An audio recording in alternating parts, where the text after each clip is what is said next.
Hello guys! Magandang araw po sa inyo lahat. Narito po nga tayo ngayon sa sasakyan guys. Naghihintay po tayo sa kay Boss Madam. Kay Boss pala, sorry.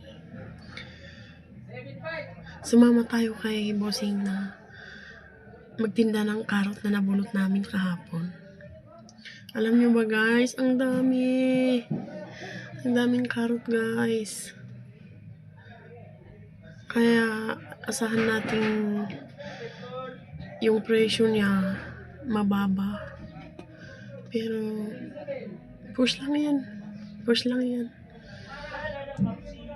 Tanim tayo ulit. Wala na tayong magagawa guys. Talagang ganyan po ang gawain ng farmer.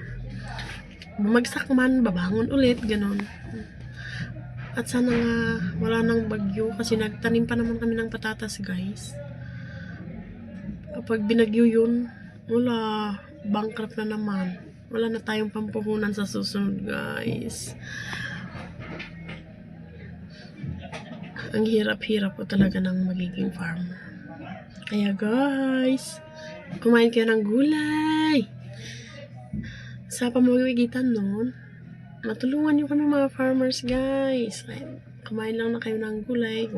Kung ayaw nyo sa gulay, kumain kayo ng chop suey.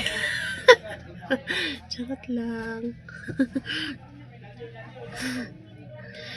Mahina lang yung boses ko guys kasi nasa harap tayo ng sasakyan. Maraming sasakyan dyan sa kabilaan, no? Sabihin, nagayaw-yaw-yaw-yaw. Nabuang na jud. Maghintay lang tayo dito guys. Kung may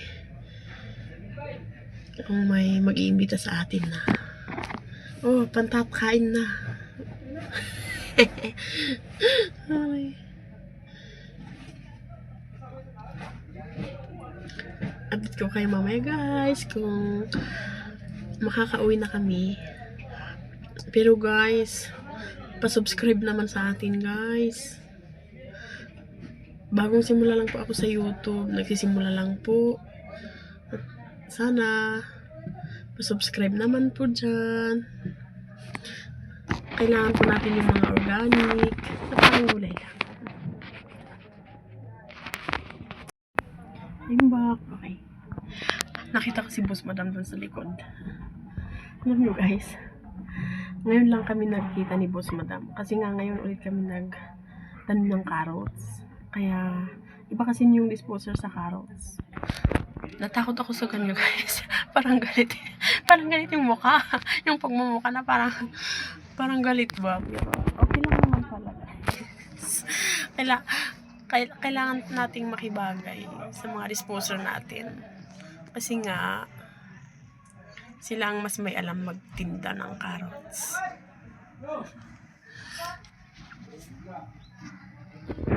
Kausapin natin mamaya. Para pag nagtanim tayo, may magtitinda na para sa atin. Kasi nga sa amin, kasi iba yung disposer. Mas maganda kasi yung may mga alam na magtinda na, yung mga sanay na, para ba hindi maluko ng buyer, ganun. At saka alam nyo kasi guys, yung pagtatanim ng mga gulay, kailangan din yung puhunan.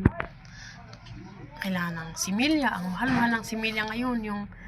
Yung isang similya ngayon ng carrots na 25 grams lang ata yun.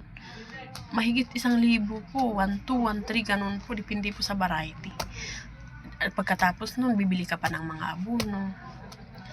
Mahal-mahal ng tae ng manok dito guys. 280 yung isang sako. Tumaas yung abono. Kaya kailangan din natin ulit yung pangpuhunan. Pero wala nga tayong magagawa kasi nga farmer tayo. Tuloy lang natin guys. Makipagsapalaran. Sugal ika nga yung pagiging farmer. Okay. Hanggang dito na lang po muna yung video natin kasi parang mahaba na. Ma-boring na kayo dyan. Kaya sana guys, pa-subscribe naman natin sa maliit na ating channel na kasisimula. Maraming salamat po sa inyo sa panonood. Thank you. Bye-bye.